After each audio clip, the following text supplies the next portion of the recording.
Zane owns a coffee shop in his small town and he loves his work. His special secret blend has made his coffee the best in the state for decades and has made his shop a popular meeting spot and a source of pride for the local community. Zane knows he must make a profit if he wants to continue to brew his special coffee blend.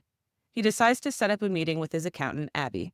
Abby calculates Zane's total accounting profit, his total revenue, minus his total tangible cost.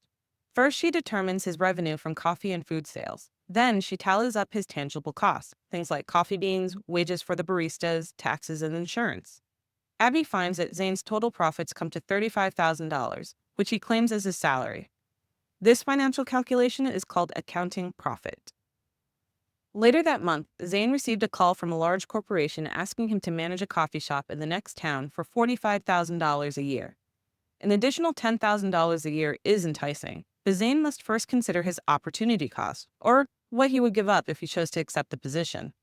Opportunity cost is not always represented in cash, because often other factors like job satisfaction, time commuting, or sense of community cannot always be explicitly calculated.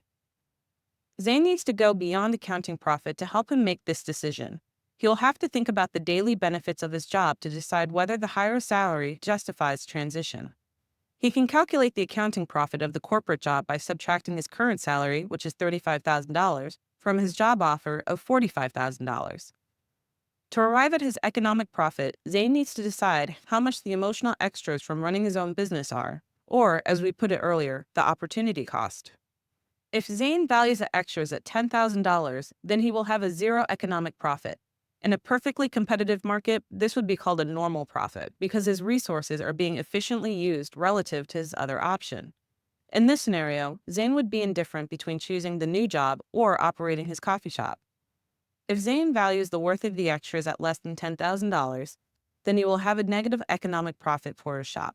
His economic profit would be below normal in a perfectly competitive market. This means that he would take the new job offer and close his shop. If Zane values the extras at more than $10,000, then he will have a positive economic profit at his shop. This means that he would continue to own his coffee shop and his economic profit would be above normal in a perfectly competitive market.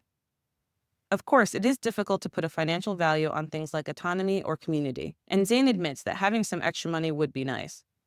After careful consideration, however, Zane valued his opportunity cost at more than $10,000. He enjoys the independence and flexibility of being his own boss, the convenience of working in his own town, and the ability to keep his special secret recipe in the family. Abby and the rest of the townspeople were happy too, because it appears that their beloved local coffee shop is there to stay.